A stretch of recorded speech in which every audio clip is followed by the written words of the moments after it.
بالله من شرور أنفسنا ومن سيئات أعمالنا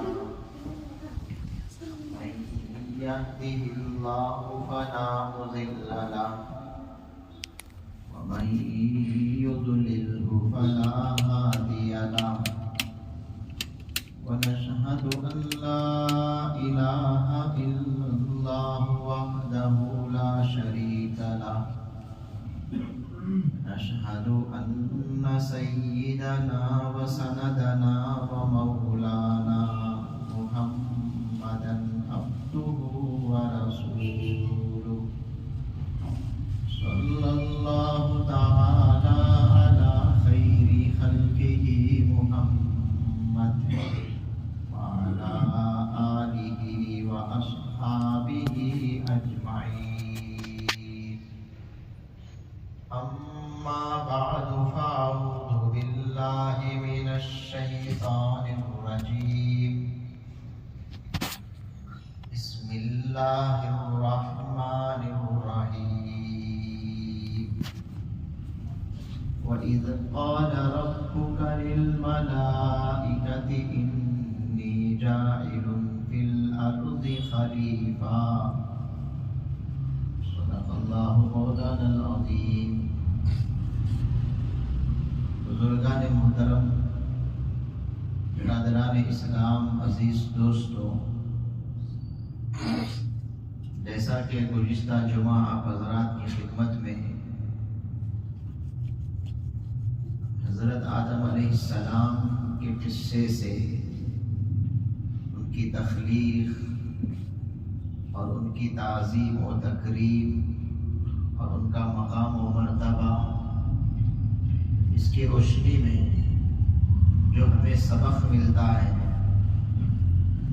وہ آپ حضرات کی خدمت میں پیش کیا گیا، کیونکہ نبیوں کا جو قصہ ہے قرآن پاک میں قصص الانبیاء، وہ صرف قصہ بیانی کے لیے نہیں بلکہ نصیحت لینے کے لیے، موعظت کے لیے، عبرت کے لیے، کیونکہ قرآن پاک عبرت کے لیے اللہ تعالیٰ نے اتارا ہے، موعظت کے لیے اتارا ہے، تذکیر کے لیے اتارا ہے، وقت گزاری کے لیے اس میں کوئی قصہ نہیں ہے۔ اسی لیے ایک ہی قصے کو اللہ نے کئی جگہوں میں بار بار دہرایا تاکہ لوگ اس سے نصیحت حاصل کریں، اللہ کے بندے اس سے نصیحت حاصل کریں۔ انہی قصوں میں یہ قصہ حضرت آدم علیہ السلام کا قصہ ہے کہ اللہ تعالیٰ نے آدم علیہ السلام کو پیدا فرمایا۔ پیدا کرنے کا جب ارادہ فرمایا تو فرشتوں کے سامنے اس کا اظہار فرمایا کہ میں ایک خلیفہ پیدا کرنے والا ہوں، دنیا میں، زمین میں میں ایک خلیفہ بھیجنے والا ہوں۔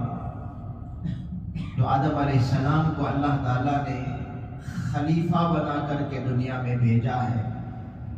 اس سے کئی سبق ملا۔ پھر جب آدم علیہ السلام کو اللہ تعالیٰ نے پیدا کیا، وہاں علم سکھلایا گیا، تو اس سے یہ معلوم ہوا کہ انسان کے لیے سب سے پہلے علم حاصل کرنا ضروری ہے۔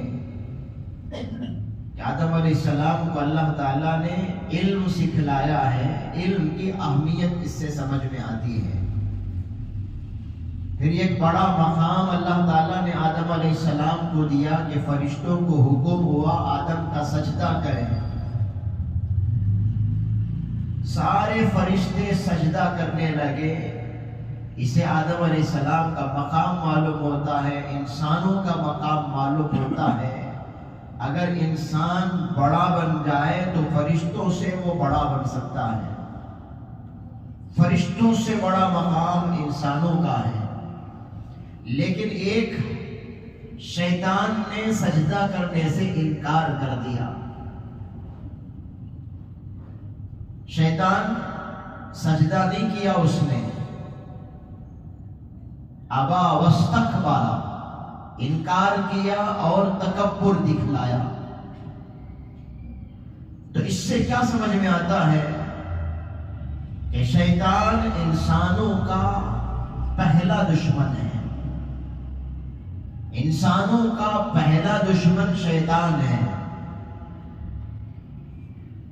اور اس نے کیا کیا؟ اس نے انکار جو کیا حسد کرتے ہوئے، آدم علیہ السلام سے حسد کیا اس نے، اور اللہ کے سامنے تکبر دکھلائی اس نے، کبر کا مظاہرہ کیا اس نے۔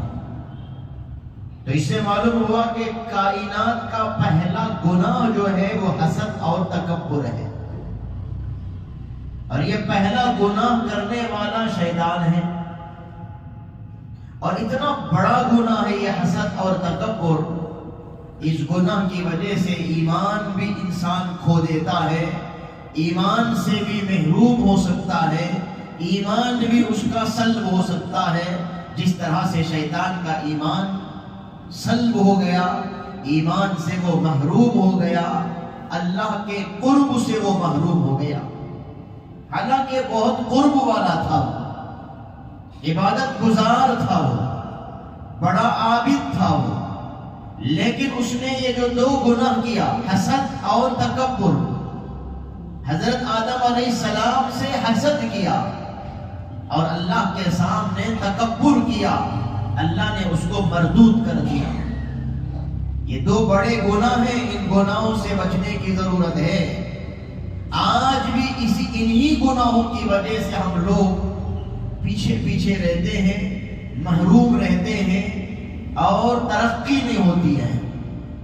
بھائی بھائی سے حسد کرتا ہے، بھائی بہن سے حسد کرتا ہے، بہن بھائی سے حسد کرتی ہے، ایک پڑوسی دوسرے پڑوسی سے حسد کرتا ہے، رشتہ داروں میں حسد ہے۔ یہ حسد کی بیماری بہت بڑی بیماری ہے، یہ شیطان کے اندر یہ بیماری تھی، اسے حسد ہو گیا تھا حضرت آدم علیہ السلام سے کہ آدم جس کو اللہ نے مٹی سے پیدا کیا، اس کے سامنے میں جھکوں، اس کا سجدہ میں کروں، اتنا بڑا مقام اللہ نے اسے کیوں دے دیا؟ حسد کرنے لگا اس نے آدم علیہ السلام سے، اور تکبر میں آ کر اللہ تعالیٰ سے کہا انا خیر من، میں اس سے بہتر ہوں۔ اللہ نے جب پوچھا کہ شیطان کس چیز نے تجھے سجدہ کرنے سے روکنے لگی، تو اس نے کہا انا خیر منہ، آدم سے میں بہتر ہوں، خلقتنی من نار وخلقتہ من طین، مجھے آپ نے آگ سے پیدا کیا ہے اور اسے آپ نے مٹی سے پیدا کیا ہے۔ مٹی پیروں کے نیچے ہوتی ہے اور آگ اوپر کو اڑتی ہے۔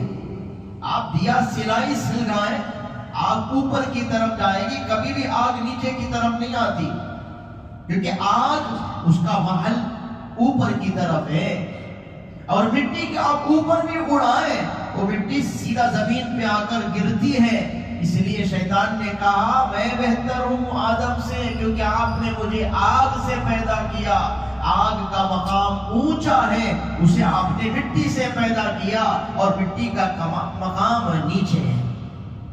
کبر کیا اس نے، تکبر کیا اس نے، اور یہ نہیں دیکھا ارے اللہ کا حکم ہے، اللہ کے حکم کے سامنے جھکنا ہے، میں بڑا وہ بڑا تو بڑا، اس میں بڑائی کیا ہے؟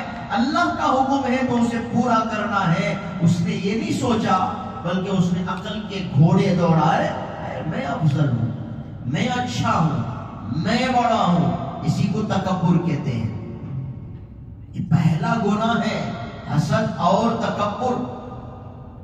تکبر کی وجہ سے کتنے لوگ مردود ہوئے، فرعون، حمان، شداد، نمرود، یہ سب دنیا کے متکبرین تھے۔ اللہ نے ان کو نیست و نابود کر دیا۔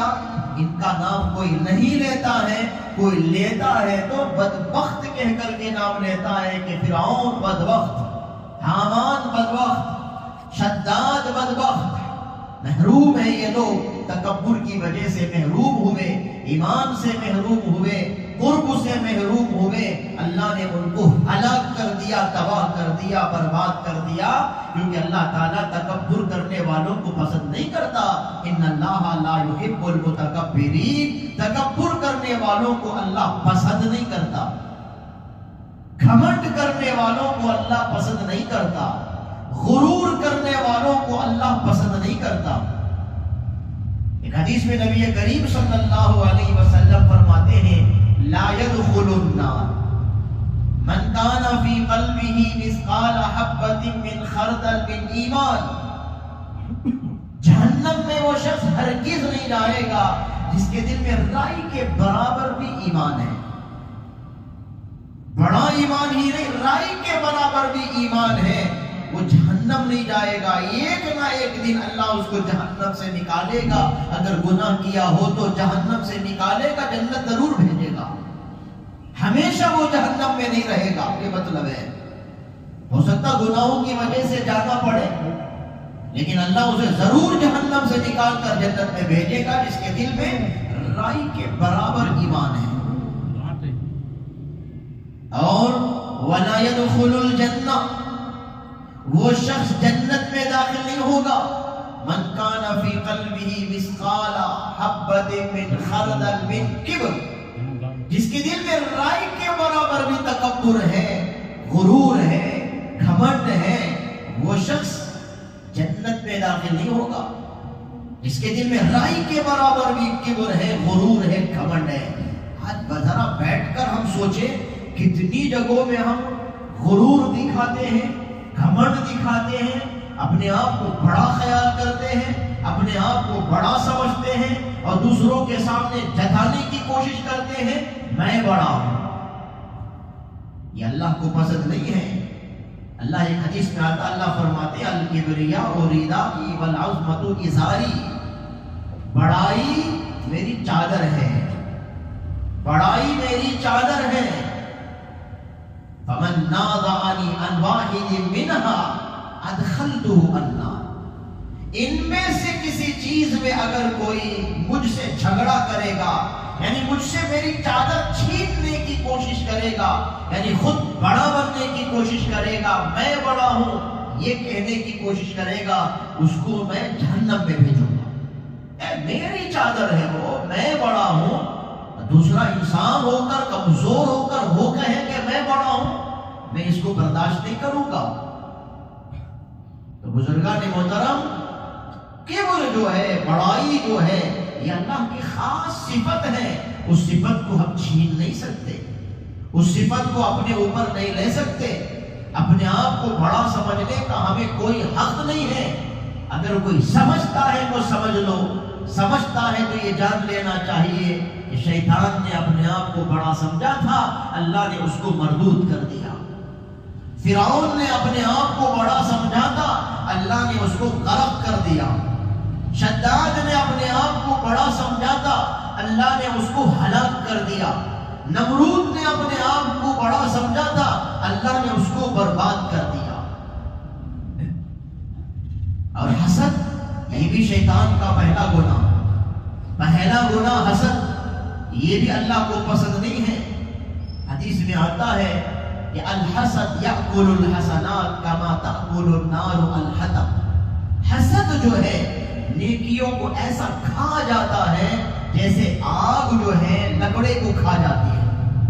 آپ آگ لگائیں یا کوئی چھوٹی چنگاری کسی لکڑے پر رکھ دیں، آہستہ آہستہ وہ آگ کیا کرتی ہے، لکڑے کو آگ کھا جاتی ہے۔ آج وہ لکڑا ہے، کل کے دن وہ بھسم ہو کر کے راکھ کی شکل میں تبدیل ہو جاتا ہے۔ ایسا ہی کسی کے دل میں حسد ہے، جلن ہے، کسی کی ترقی دیکھ کر کے وہ اڑتا ہے اور سوچتا یہ ہے اس سے وہ نعمت چھین جائے۔ یہ ہوتا ہے بزرگان محترم، کسی کی نعمتوں کو دیکھ کر، کسی کی ترقی کو دیکھ کر دل میں یہ خواہش رکھنا، کاش کہ وہ نعمت مجھے بھی ملتی، کاش کہ وہ مقام مجھے بھی ملتا، کاش کہ وہ جاب میرے بیٹے کو بھی ملتا، کاش کہ ویسا بنگلہ میرا بھی ہوتا۔ اس کا ہے، ٹھیک ہے، بہت خوشی کی بات ہے، کاش کہ ویسا مجھے بھی ملتا، اسے حسد نہیں کہتے۔ دوسروں کی نعمت کو دیکھ کر آرزو کرنا کاش کہ وہ مجھے مل جائے، اسے بھی رہے مجھے بھی ملے، میرے بیٹے کو ترقی ملے، ہاں اس کے بیٹے کو ترقی ملی ہے، بہت خوشی کی بات ہے، اللہ ترقی میں برکت دے، مجھے میرے بیٹے کو وہ ترقی ملے، مجھے بھی وہ سواری ملے، مجھے بھی ویسا مقام ملے۔ اسے حسد نہیں کہتے، اس کو کہتے رشک۔ رشک کرنا، کسی کی نعمتوں کو دیکھ کر خوش ہونا اور اپنے لیے خواہش کرنا، یہ گناہ نہیں ہے، یہ گناہ نہیں ہے۔ لیکن حسد کسے کہتے ہیں؟ کسی کی نعمتوں کو دیکھ کر کے دل میں یہ خیال کرنا اس سے یہ نعمت کیوں مل گئی، اس کے بیٹے کو ترقی کیوں ہو گئی، ارے اس کا اتنا بڑا بنگلہ کیسے ہو گیا، اللہ کرے اسے زوال آئے، اللہ کرے کہ اس سے وہ بنگلہ چھن جائے، اللہ کرے اسے اس کا وہ مقام چھن جائے، اللہ کرے کہ اس کی وہ جاب چھن جائے، کوئی ہلاکت آ جائے، کوئی بربادی آ جائے، مجھے ملے یا نہ ملے بھائی، اسے بھی نہ ملے، مجھے ملے یا نہ ملے، اس کے پاس بھی وہ نعمت نہ رہے، ایسی خواہش کرنا یہ بڑا گناہ ہے۔ کسی کی ترقی کو دیکھ کر اندر اندر جلنا کوڑنا اور یہ سمجھ لو کہ اس کے پاس سے وہ نعمت چھن جانے کی خواہش کرنا، یہ حسد ہے، یہ بڑا گناہ ہے۔ آج اس گناہ میں بہت سے لوگ مبتلا ہیں، کسی کی ترقی دیکھا نہیں جاتا، کسی کا مکان دیکھا نہیں جاتا، کسی کا بنگلہ دیکھا نہیں جاتا، کسی کی جاب دیکھی نہیں جاتی، کسی کا مقام دیکھا نہیں جاتا، اندر اندر جلن ہے، اندر اندر کوڑن ہے، دوسروں کے سامنے اس کا تذکرہ بھی کوئی کر دیتا ہے، بالکل یہ بڑا گناہ ہے، اللہ کو بالکل پسند نہیں ہے۔ ارے حضرت آدم علیہ السلام کے دو بیٹے قابیل اور حابیل، کیا ہوا تھا ان کے بیچ میں؟ قابیل نے حابیل کو جو قتل کیا تھا، مرڈر کیا تھا، کس لیے کیا تھا؟ حسد کی وجہ سے۔ حابیل کی بیوی خوبصورت اور قابیل کی بیوی بدصورت، تو قابیل کو جلن شروع ہو گیا، ارے اس کی بیوی اتنی خوبصورت اور میری بیوی کالی کلوٹی ہے، اس کے حصے میں جو بیوی آئی ہے اسے خوبصورت بیوی مل گئی ہے، اور میرے حصے میں جو مجھے بیوی ملی ہے کم خوبصورت ہے۔ بس حسد ہوا، اسے جلن ہونے لگا، اپنے بھائی سے کہنے لگا لَأَقْتُلَنَّكَ، تجھے قتل کر کے رہوں گا میں، مجھے برداشت نہیں ہے یہ تیری ترقی، تیری خوشی مجھے برداشت نہیں ہے، تجھے خوبصورت بیوی مل گئی، لَأَقْتُلَنَّكَ، تجھے بھی قتل کر کے رہوں گا، کر کے بھی دکھایا۔ حسد کی وجہ سے شیطان کافر ہوا، حسد کی وجہ سے قابیل قاتل ہوا، حسد کی وجہ سے شیطان کافر ہوا، حسد کی وجہ سے قابیل جو ہے وہ قاتل ہوا۔ بزرگان محترم، یہ بڑا گناہ ہے۔ آج جتنے مرڈر ہوتے ہیں، کرائمز ہوتے ہیں، یہ سب اس کے پیچھے حسد ہے، اس کے پیچھے حسد ہے۔ بھائی بھائی کو مار دیتا ہے حسد کی وجہ سے، دوست دوست کو اڑا دیتا ہے حسد کی وجہ سے، اور پتہ نہیں کتنے کتنے رشتہ داروں کو قتل کر دیتے۔ قتل کے پیچھے آپ کو ضرور حسد نظر آئے گا، جلن نظر آئے گا۔ یہ بہت بڑا گناہ ہے۔ اگر یہ گناہ ہے، دل میں اگر کسی کے بارے میں جلن ہے، حضرت تھانوی رحمت اللہ علیہ فرماتے اس کا علاج بتاتے ہیں، اگر کسی کے دل میں جلن کسی کے بارے میں ہے، اس کا علاج اگر کوئی چاہتا ہے تو علاج یہ ہے، اس کے حق میں دعا شروع کر دو روز۔ اگر کسی بھائی کے سلسلے میں جلن ہے، روز دعا شروع کر دو، یا اللہ اسے اور ترقی دے، اسے اور ترقی دے، اس کی نعمتوں کو اور بڑھا دے، اس کی خوشیوں کو اور بڑھا دے۔ حالانکہ دل میں جلن ہے، لیکن اگر کوئی علاج چاہتا ہے تو علاج یہی ہے، دل میں اور اللہ کے حضور دعا شروع کر دو، بس کیا ہوگا؟ جلن آہستہ آہستہ تھمنے لگے گا، اللہ تعالیٰ اس بیماری سے نکالیں گے۔ اس دعا کی برکت سے وہ نعمت دعا کرنے والے کو بھی مل جائے گی۔ کہ جب آدمی دوسروں کے لیے دعا کرتا ہے تو حدیث میں کیا آتا ہے؟ فرشتہ اس پر آمین کہتا ہے اور کہتا ہے وَلَكَ مِثْلُهُ وَلَكَ مِثْلُهُ، تو جو دعا کرتا ہے نا، اللہ تجھے بھی وہ دے، تجھے بھی وہ دے، فرشتے کی دعا ملے گی۔ اس لیے اپنے لیے بعد میں، دوسروں کے لیے پہلے ہم دعا کریں، اپنے بھائیوں کے لیے دعا کریں، اپنی بہنوں کے لیے دعا کریں، اپنے دوستوں کے لیے دعا کریں، اپنے پڑوسیوں کے لیے دعا کریں. دعا کی برکت سے حسد کی بیماری سے آدمی نکلے گا اور دعا کی برکت سے وہ نعمت ہمیں بھی ملنی شروع ہو جائے گی. تو اس سے سبق یہ ملتا ہے، بڑا گناہ، پہلا گناہ جو کائنات میں ہو کر کے ہے، شیطان نے جو گناہ کیا ہے وہ حسد اور کبر ہے. اس گناہ سے ایمان والوں کو بچنا چاہیے. یہ 5 اسباب ہو گئے گزشتہ جمعہ، 4 اسباب اور یہ 5واں سبق. چھٹا سبق کیا ہے اس قصہ آدم سے؟ قصہ آدم سے چھٹا سبق یہ ملتا ہے، انسان کا پہلا دشمن شیطان جب سجدہ کرنے سے انکار کیا تو اللہ نے اس کو مردود کر دیا.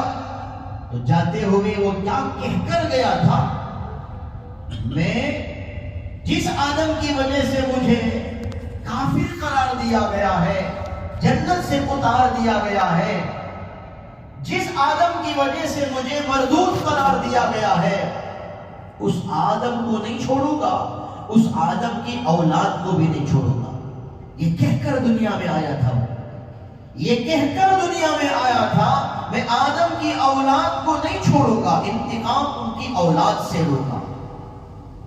یہ کہہ کر آیا ہے وہ، لَآتِيَنَّهُم مِّن بَيْنِ أَيْدِيهِمْ وَمِنْ خَلْفِهِمْ وَعَنْ أَيْمَانِهِمْ وَعَنْ شَمَائِلِهِمْ. میں آؤں گا ان کے سامنے سے آؤں گا، پیچھے سے آؤں گا، دائیں سے آؤں گا، بائیں سے آؤں گا. وَلَا تَجِدُ أَكْثَرَهُمْ شَاكِرِينَ. اکثر کو آپ شکر گزار نہیں پائیں گے. دیکھ لیجئے یہ اللہ سے یہ کہہ کر آیا تھا، یہ کہہ کر آیا تھا میں بہکاؤں گا آدم کی اولاد کو، میں بہکاؤں گا آدم کے بیٹوں کو، آدم کی بیٹیوں کو میں بہکاؤں گا. یہ کہہ کر وہ دنیا میں آیا تھا اور آج تک اپنی مشن پر وہ جمع ہے. آج تک بھی وہ اپنی مشن پر کام کر رہا ہے، بہکانے کا کام کر رہا ہے، بھڑکانے کا کام کر رہا ہے، فتنے کا کام کر رہا ہے، ہم کو اپنے ساتھ جہنم میں لے جانے کا کام کر رہا ہے. اور یہ کہہ کر آیا تھا کہ ان کو شکر گزار بندہ نہیں بناؤں گا. اگر ذرا بھی ہماری زبان سے اگر کبھی ناشکری کا کوئی کلمہ نکلتا ہے، سمجھ لینا چاہیے کہ شیطان کے ورغلانے میں میں آ گیا ہوں، شیطان کے بہکاوے میں میں آ گیا ہوں. کیونکہ زبان پر ناشکری کا کلمہ یہ شیطان کراتا ہے. اور جو بھی گناہ ہم سے ہوتا ہے سمجھ لینا کہ شیطان کے بہکاوے میں میں آ گیا ہوں، شیطان کے کنٹرول میں میں چلا گیا ہوں. کیونکہ وہ کہہ کر آیا تھا نا، سامنے سے آؤں گا، پیچھے سے آؤں گا، دائیں سے آؤں گا، بائیں سے آؤں گا. لیکن سب جانتے ہیں صفت 6 ہے، لیکن شیطان نے 4 ہی صفت بیان کیا. سامنے، پیچھے، دائیں، بائیں. 2 صفت اس نے نہیں کہا، اوپر اور نیچے. اس کا مطلب یہ کیا ہے؟ اوپر یہ محفوظ ہے، نیچے یہ محفوظ ہے. اسی لیے ہمارے اکابر فرماتے، اللہ والے فرماتے ہیں، نظر اللہ کی طرف رکھو، شیطان اسے کبھی نہیں بہکائے گا. اور چلو تو زمین کی طرف دیکھ کر کے چلو، شیطان اسے کبھی نہیں بہکائے گا. دائیں بائیں دیکھتے چلیں گے، بے پردہ عورتیں نظر آئیں گی، آنکھ بھٹکے گی، گناہ ہوگا. سامنے دیکھیں گے تب بھی گناہ ہوگا. آج کہاں گناہ نہیں ہے؟ ایک شریف انسان راستہ چلتا ہے، گناہ کے بغیر وہ کھڑا جائے، ہو نہیں سکتا. گناہ ہوتا ہے. زبان کھولو تو گناہ ہے، کان کھولو تو گناہ ہے، آنکھ کھولو تو گناہ ہے، ادھر ادھر دیکھو تو گناہ ہے. ہر طرف گناہ گناہ گناہ. جس طرح سے آکسیجن ہے اس طرح سے گناہ پھیلے ہوئے ہیں معاشرے کے اندر. بچنا بہت مشکل ہے. یہ سب شیطان کرا رہا ہے. اور شیطان نے کیا کیا تھا؟ آدم علیہ السلام سے گناہ کرا کر، لغزش کرا کر، ان سے ایک چوک کرا کر کے ان سے ان کے کپڑے کو پہلے اس نے اتارا تھا. حضرت آدم علیہ السلام سے جو چوک ہوا اس کے نتیجے میں کیا ہوا؟ آدم علیہ السلام سے اور حضرت حوا سے جنت کے لباس کو اتار لیا گیا. معلوم یہ ہوتا ہے شیطان کی پہلی چال جو ہے، سازش جو ہے، وہ انسانوں کو ننگا کرنا. جیسے آدم علیہ السلام کو اس نے جنت کے لباس اتروانے پر مجبور کیا، حضرت حوا سے جنت کے لباس کو اتروانے پر مجبور کیا، جس کے نتیجے میں ان سے وہ لباس کو اتار لیا گیا، چھین لیا گیا۔ آج بھی جو معاشرے میں ننگا پن جو ہے نا، یہ سب شیطان کی سازش ہے۔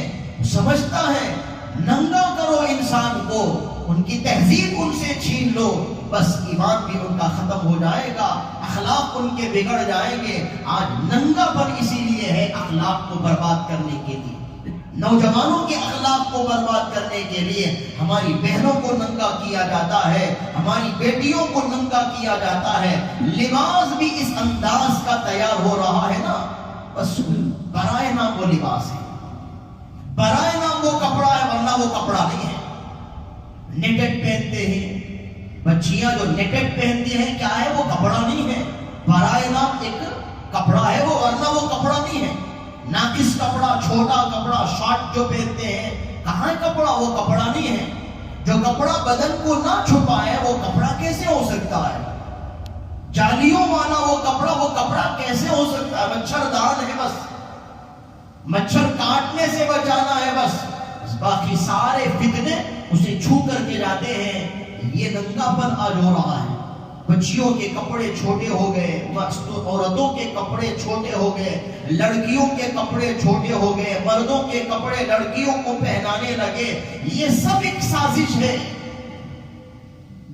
جو مردوں کا لباس ہے وہ بچیوں کو، لڑکیوں کو پہنایا جا رہا ہے، اس میں ذرا آر محسوس نہیں کرتے ہیں۔ یہ سب ایک سازش ہے شیطان کی طرف سے، کسی طرح سے لڑکی کے اخلاق بھی خراب ہو جائیں، لڑکوں کے اخلاق بھی خراب ہو جائے، اور جس گھر میں وہ لڑکی رہتی ہے اس کے باپ کے اخلاق بھی خراب ہو جائے۔ ذرا سمجھ نہیں ہے باپ کو کہ چھوٹا کپڑا اپنی بیٹی کو پہناتا ہے، اور وہ کپڑا، اس کپڑے میں بچی کا جسم جھلکتا ہے، بچی کا جسم نظر آنے لگتا ہے۔ باپ بڑا مطمئن ہے کہ ہم ماڈرن گھرانے کے ہیں، ہم ماڈرن گھرانے کے ہیں، بس ایسا ہی جینا چاہیے، ایسا ہی رہنا چاہیے۔ لباس کی اس کی کوئی حیثیت نہیں سمجھتے ہیں۔ بزرگان محترم، اچھی طرح سے ہم کو سمجھ لینا چاہیے، اسلامی تہذیب کا تعلق اسلامی لباس سے بھی ہے، اسلامی تہذیب کا تعلق، اسلامی کلچر کا تعلق اسلامی لباس سے بھی ہے۔ اور اسلامی لباس کوئی مخصوص لباس میں یہ نہیں کہتا۔ لباس کے 3 اصول ہیں، اسے سمجھ کے ہم کو جانا ہوگا۔ لباس کے 3 اصول ہیں، ایک وہ لباس موٹا ہو، اور ایک وہ لباس بڑا ہو، اور ایک وہ لباس ڈھیلا ڈھالا ہو۔ بس یہ 3 اگر لباس کے اندر ہے تو اسی کو کہتے ہیں شرعی لباس، اسی کو کہتے ہیں سنت والا لباس۔ ورنہ لباس کوئی مخصوص نہیں ہے، ہر موسم کے لحاظ سے، ملک کے لحاظ سے لباس بدلتا ہے، ٹھیک ہے بدل جائے، لیکن یہ 3 چیزیں لباس کے اندر ہوں، موٹا ہو، بڑا ہو، اور ڈھیلا ڈھالا ہو۔ آج ذرا ہم اپنی بچیوں کا لباس دیکھ لیں، موٹا نہیں ہے، نیٹڈ ہے، بڑا نہیں ہے، چھوٹا ہے، ڈھیلا ڈھالا نہیں ہے، بالکل تنگ ہے، جسم نظر آنے لگتا ہے۔ وہ بچیاں جو جینز پہنتی ہیں، جسم نظر آنے لگتا ہے، یا ٹی شرٹ پہنتی ہیں، جسم نظر آنے لگتا ہے، وہ لباس نہیں ہے، وہ ننگا پن ہے۔ یہ چھوٹا لباس ہے، پیٹ نظر آتا ہے، بڑلی نظر آتی ہے، یہاں تک کا لباس ہے، وہ لباس نہیں ہے، کیونکہ چھوٹا ہے وہ تو وہ لباس نہیں ہے۔ یہ پتلا ہے، وہ بھی لباس نہیں ہے۔ یہ 3 چیزیں لڑکیوں کے لیے بھی، عورتوں کے لیے بھی، مردوں کے لیے بھی ہے۔ مردوں کا لباس بھی ذرا ڈھیلا ڈھالا ہو، بڑا ہو، اور موٹا ہو۔ آج کچھ نوجوانوں کو ہم دیکھتے ہیں کہ ان کا لباس کی جو حالت ہے، کبھی چھوٹا لباس پہن کر کے وہ آتے ہیں، یا تنگ لباس پہن کر کے مسجد میں آتے ہیں، سجدے میں جاتے ہیں تو پیچھے کھڑے ہونے والے کو بڑی شرمندگی محسوس ہوتی ہے۔ ایک ایسا شخص ہے جس کا جسم نظر آ رہا ہے، جسم ابھر رہا ہے، اور شرم کی جگہ بھی نظر آ رہی ہے، ذرا سمجھ نہیں ہے۔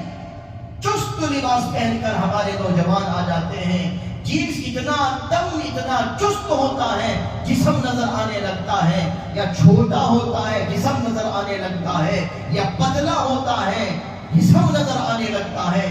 وہ لباس نہیں ہے، وہ ننگا پن ہے. تو یہ لباس کی یہ اصول سمجھ لیں کہ لباس موٹا ہونا چاہیے، بڑا ہونا چاہیے، ڈھیلا ڈھالا ہونا چاہیے، یہ لباس ہے، ورنہ وہ لباس کہلائے جانے کے لائق نہیں ہے. تو شیطان کی چال ہے مسلمانوں کو ننگا کرنا، مسلمان بچیوں کو ننگا کرنا.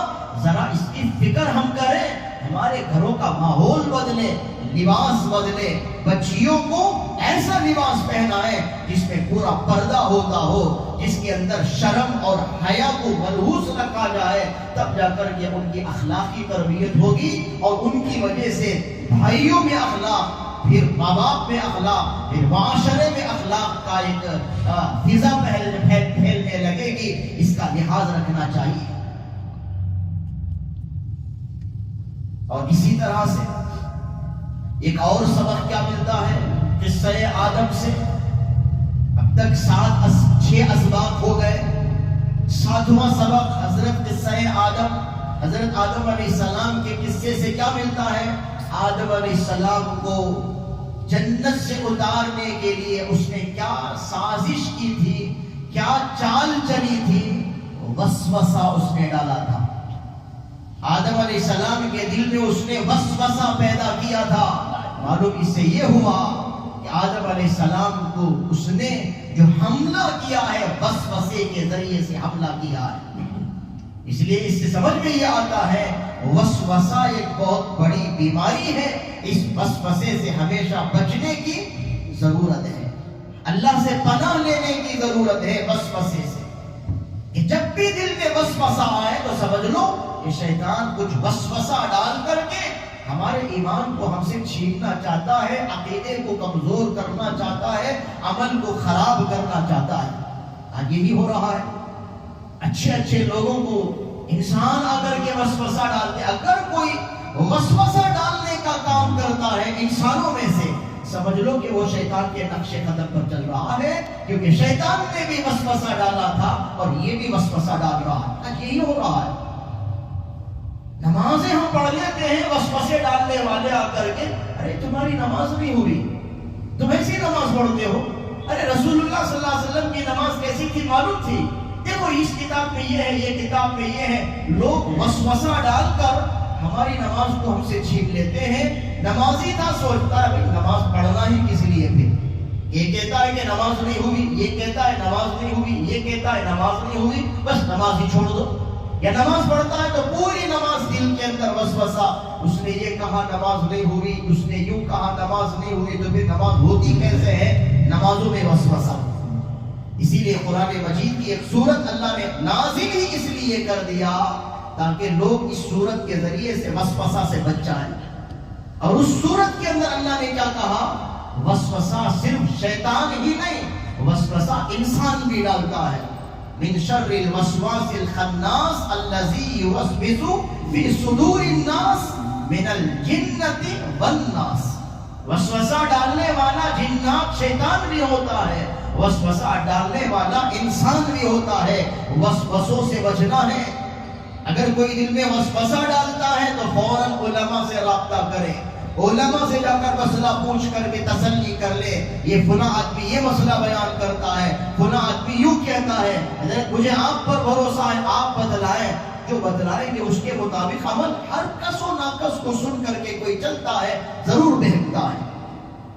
میں تو یہی کہتا ہوں جتنے یوٹیوبر ہیں اور جتنے یوٹیوب میں آ کر کے بیانات دیتے ہیں، اپنے چینلز چلاتے ہیں، اس میں مسائل بیان کرتے ہیں، اس میں زیادہ تر آدمی بہک جاتا ہے. اپنے مقامی علماء سے پوچھو یا جن پر بھروسہ ہے وہاں ان سے جا کر کے پوچھو، براہ راست پوچھ کر سمجھ لو. ادھر ادھر انٹرنیٹ میں جھانکنے کی ضرورت نہیں ہے، گوگل سے پوچھنے کی ضرورت نہیں ہے. اس میں زیادہ تر یہودی ویب سائٹ ہیں جہاں پر وسوسوں کے ذریعے سے ایمان کو خراب کیا جاتا ہے. تو اس سے معلوم یہ ہوا کہ شیطان نے حضرت آدم علیہ السلام کو جو بہکایا تھا وسوسے کے ذریعے سے بہکایا تھا. وسوسوں سے بچنے کی ضرورت ہے. دعا فرمائے اللہ تعالیٰ سنی ہوئی باتوں پر، کہی ہوئی باتوں پر ہمیں عمل کی توفیق نصیب فرمائے۔ حضرت آدم علیہ السلام کے قصے سے جتنے اسباق ملتے ہیں ان اسباق سے سبق لینے کی ہمیں توفیق نصیب فرمائے، اور مزید چار پانچ اس کے اندر اور بھی مزید نصیحتیں ہیں انشاءاللہ، زندگی باقی تو بات باقی۔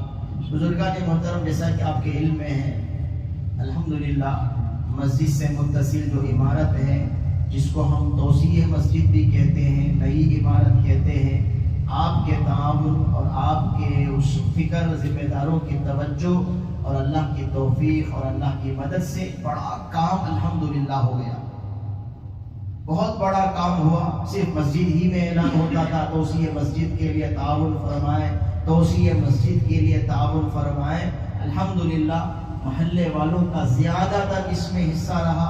باہر سے ہو سکتا کہ کچھ ذمہ داروں کے رشتہ دار وہ آتے دیکھتے تھے، ان کی طرف سے تعاون ہوا، لیکن کہیں جا کر چادر پھیلانے کی ضرورت نہیں پڑی، کسی مسجد پہ جا کر کے مانگنے کی ضرورت نہیں پڑی تعمیر مسجد کے لیے دے دو یا اسکوائر فٹ کے لیے دے دو، نہیں، الحمدللہ محلے والوں کے تعاون کے ذریعے سے یہ بہت بڑا کام ہوا۔ عمارت تو مکمل ہو چکی ہے، اس میں انشاءاللہ کام شروع ہونا ہی ہے۔ جیسا کہ ہم نے سوچا کہ وہاں بچیوں کے لیے مکتب کا نظام ہو، مستورات کے لیے مکتب کا نظام ہو، اور بہت کچھ سوچا گیا۔ اللہ کرے کہ اللہ تعالیٰ ان ارادوں کو اللہ تعالیٰ مکمل کرائے اور ہمیں کام کرنے کی توفیق عطا فرمائے، راستے فراہم فرمائے۔ کام تو ہو گیا، اب کام باقی تو نہیں ہے، لیکن جتنا کام ہوا اس میں کا کچھ قرضہ باقی ہے، اور یہ بہت بڑا کام، صرف ایک کام باقی ہے، وہ کام یہاں کام شروع کرنے میں رکاوٹ بن رہا ہے۔